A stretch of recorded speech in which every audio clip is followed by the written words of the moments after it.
Bem-vindos ao canal Sejam Santos, onde vamos explorar a vida e as obras dos santos mais inspiradores da história da Igreja Católica.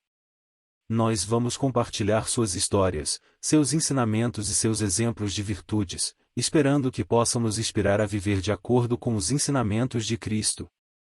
Então, se você quer aprender mais sobre esses santos e descobrir como suas vidas podem ser caminhos que nos levam a Jesus Cristo para nós hoje, inscreva-se no nosso canal e deixe o seu like.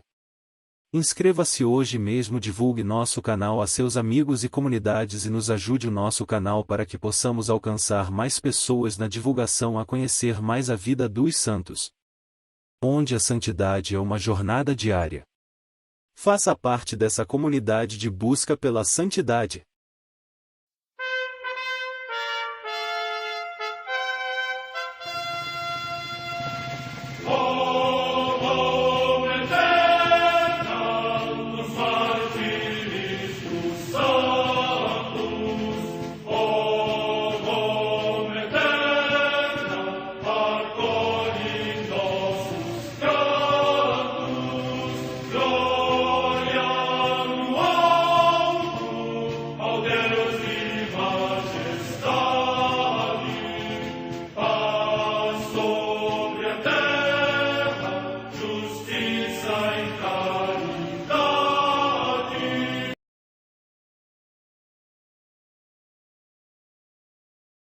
Ler a vida dos santos desperta em nós o desejo de seguir a Cristo.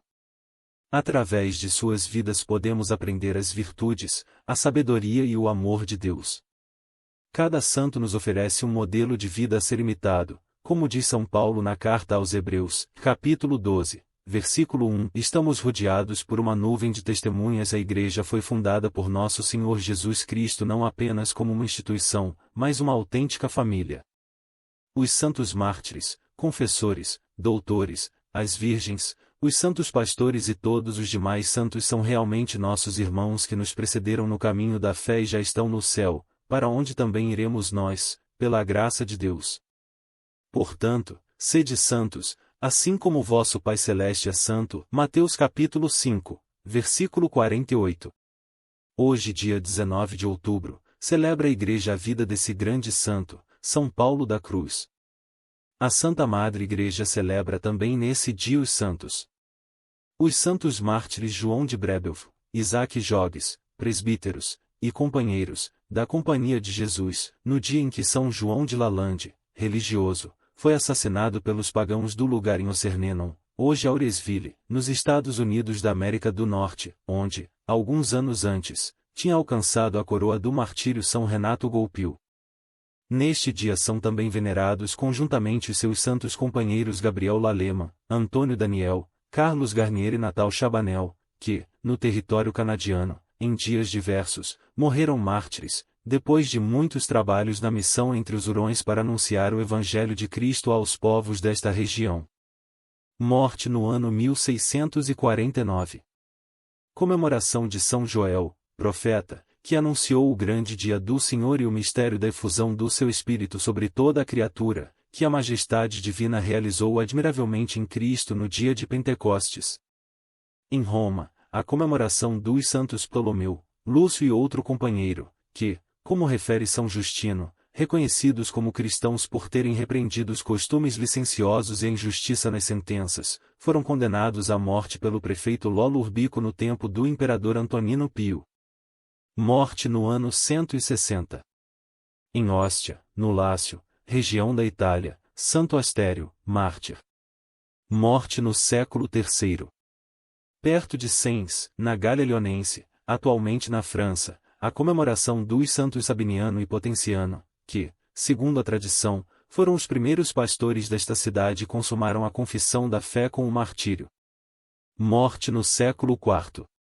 No Egito, Santo Varão, soldado, que, no tempo do imperador Maximiano, visitando e prestando auxílio a 6 santos eremitas encarcerados, ao saber que o 7º tinha morrido no ermo, quis ocupar o seu lugar e, depois de crudelíssimos tormentos, com eles recebeu a palma do martírio. Morte no ano 307. Em Oloron, junto aos Pirineus, na Aquitânia, hoje na França, São Grato, bispo, que, no tempo de Alarico, Ariano rei dos godos, participou no concílio de Ágde para restaurar a igreja nessa região da Gália. Morte no ano 506. Na Bretanha Menor, também na atual França, Santo Etvino, monge, que levou vida solitária. Morte no ano 589. Em Cavaillon, na Provença, hoje também na França, São Verão, bispo, que era dotado de grandes virtudes, especialmente na assistência aos enfermos. Morte no século VI. Em Évreus, também na Gália, hoje na França, Santo Aquilino, bispo, que, como se narra, era soldado e praticava boas obras, com o assentimento da sua esposa, fez voto de continência e foi eleito bispo desta sede. Morte no ano 690. Em Oxford, na Inglaterra, Santa Fridesvida, virgem, que, sendo de estirpe régia e eleita abadesa, dirigiu 2 mosteiros, um de monges e outro de monjas. Morte no ano 1257. Em Biville, próximo de Cherburgo, na Normandia, região da França, o beato Tomás L., presbítero, que passava os dias no exercício do ministério pastoral e as noites em oração e penitência. Morte no ano 1595. Em Londres, na Inglaterra, São Felipe Howard, mártir, que, sendo conde de Arundel e pai de família, caiu em desgraça perante a rainha Isabel I por ter abraçado a fé católica e, por isso, foi metido no cárcere, onde, admiravelmente entregue à oração e penitência, mereceu alcançar a coroa do martírio, consumido pelas privações e tormentos. Morte no ano 1633. Em Nagasaki, no Japão, os santos mártires Lucas Afonso Gorda, presbítero, e Mateus Koyoyoi, religioso, ambos da Ordem dos Pregadores, o primeiro trabalhou antes nas Filipinas e depois no Japão, onde foi ministro ardente do Evangelho. O segundo, de 18 anos de idade, foi seu companheiro na propagação e no testemunho da fé. Morte no ano 1634.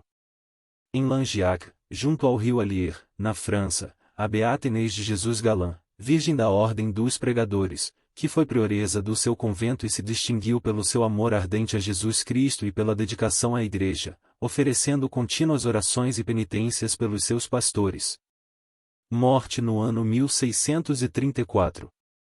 Em Włocławek, na Polônia, o beato Jorge Popielusco, presbítero da Diocese de Varsóvia e mártir. Morte no ano 1984.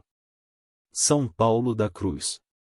Paulo da Cruz é considerado o maior místico do século XVIII. Escreveu mais de 30.000 cartas espirituais, ensinando sacerdotes, religiosas e leigos, a experimentar o amor de Deus, presente na cruz de Jesus. Amou a Eucaristia e Maria. Amou e serviu os pobres, os enfermos e os pecadores. Missionário e profeta anunciou o amor incondicional de Deus, na paixão no mundo. Profeta da Páscoa apontou a vida onde a dor e a morte buscavam triunfar. Deus morreu por amor. Esta verdade, segundo Paulo, deveria ser proclamada por todo cristão, sem medo e com alegria. Paulo Francisco foi o segundo dos 16 filhos do casal Lucas Danei e Ana Maria Massari, ambos de famílias empobrecidas, na região do Piemonte, ao norte da Itália. A 3 de janeiro de 1694, uma luz extraordinária iluminou o quarto onde ele nasceu, de noite, de maneira que as lâmpadas que lá estavam acesas pareciam apagadas. Os pais, que exerciam um pequeno comércio de tecidos na localidade de Ovada, no Piemonte, eram sobretudo modelo de casal cristão, vivendo numa santa afeição e no temor de Deus. Ainda muito pequeno, a piedade de Paulo Francisco era tão profunda, que bastava a mãe lhe apresentar o crucifixo para que ele deixasse de se lastimar ou então fizesse algo de que não gostava. Incutindo-lhe uma profunda devoção à paixão de Nosso Senhor Jesus Cristo, a mãe seguia um impulso divino, preparando aquele que seria o grande apóstolo desse santo mistério. O próprio Cristo crucificado mostrava-se a ele em frequentes visões, às vezes coroado de espinhos, com o corpo retalhado pela flagelação, e mesmo como um ser que se contorce de dores, um corpo que não é senão uma chaga. A Mãe de Deus também lhe aparecia, algumas vezes para socorrê-lo. Isso ocorreu, por exemplo, quando ao atravessar o rio Orba com seu irmãozinho, João Batista, caíram ambos na água. Debatendo-se os dois entre as ondas, apareceu-lhes, andando sobre as águas revoltas, a formosa senhora, que dando-lhes a mão tirou-os para fora. O menino Jesus apareceu-lhe também uma vez para fazer-lhe companhia quando ele rezava o terço, devoção à qual se afeiçoou desde muito pequeno. Aos 10 anos foi enviado a Cremolino para os estudos, lá permanecendo por 5 anos. Sua vida nesse período foi mais a de um consumado asceta do que a de um menino na primeira adolescência. Ele passava parte da noite na contemplação das divinas bondades de seu Deus, nas dolorosas cenas de sua paixão. Não as interrompia senão para dilacerar sua carne virginal com cruéis flagelações, e não se permitia senão poucas horas de repouso sobre pranchas.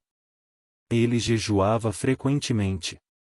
Sua terna e viva devoção à Santíssima Virgem não se igualava senão à proteção especial com a qual essa Mãe de Misericórdia o circundava.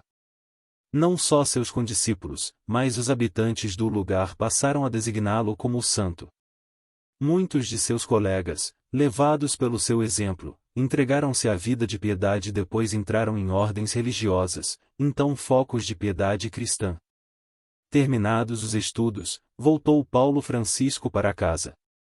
Enquanto aguardava os desígnios de Deus a seu respeito, continuava a levar vida de intensa piedade. Alista-se na cruzada contra os turcos muçulmanos. Aos 21 anos, em 1715, Paulo Francisco tomou conhecimento de 2 bulas de Clemente XI que promovia uma liga entre os príncipes católicos e animava também os fiéis a se engajarem na luta contra os turcos muçulmanos que preparavam grande investida contra a Europa.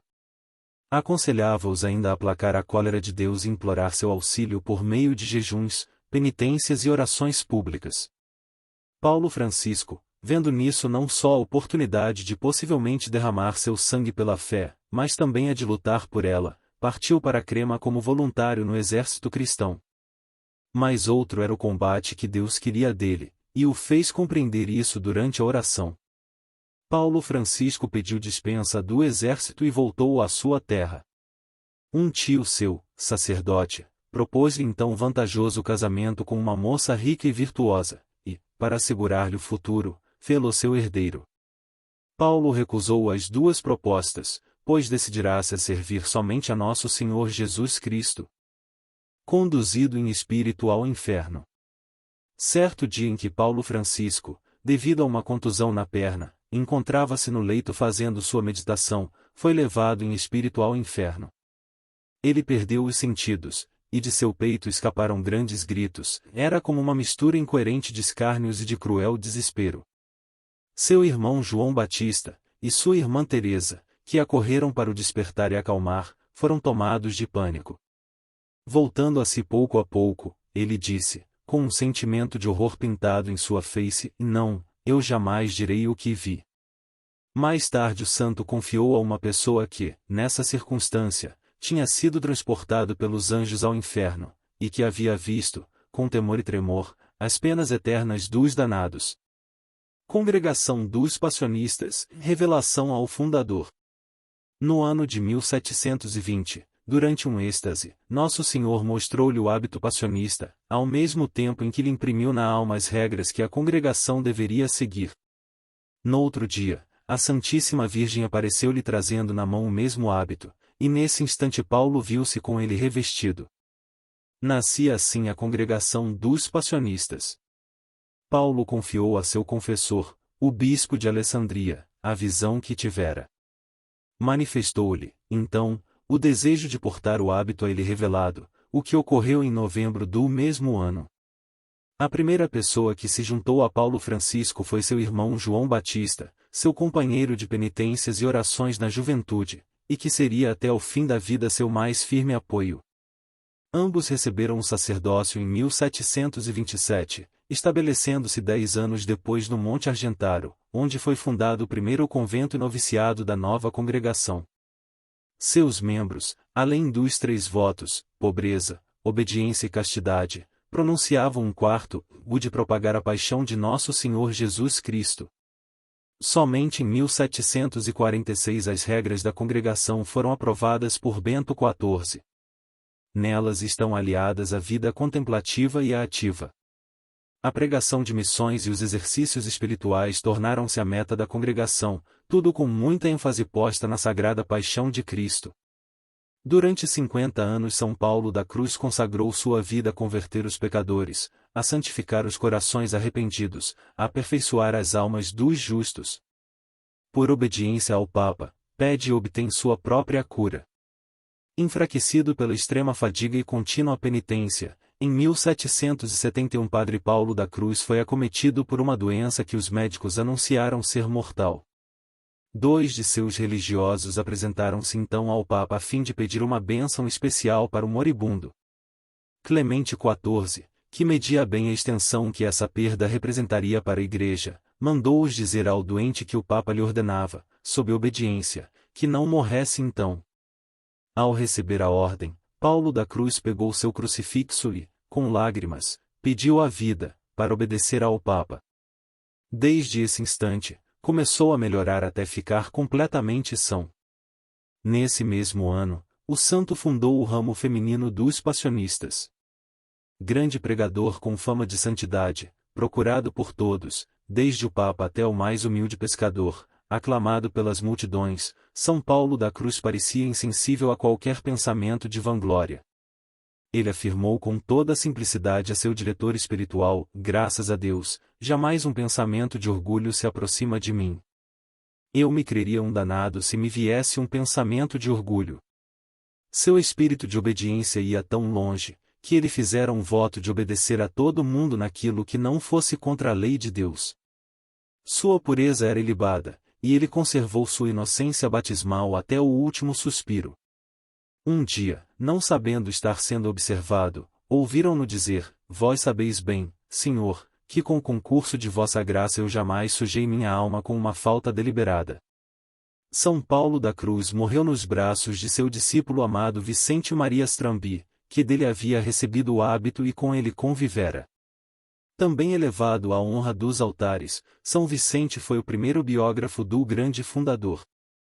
São Paulo da Cruz, rogai por nós.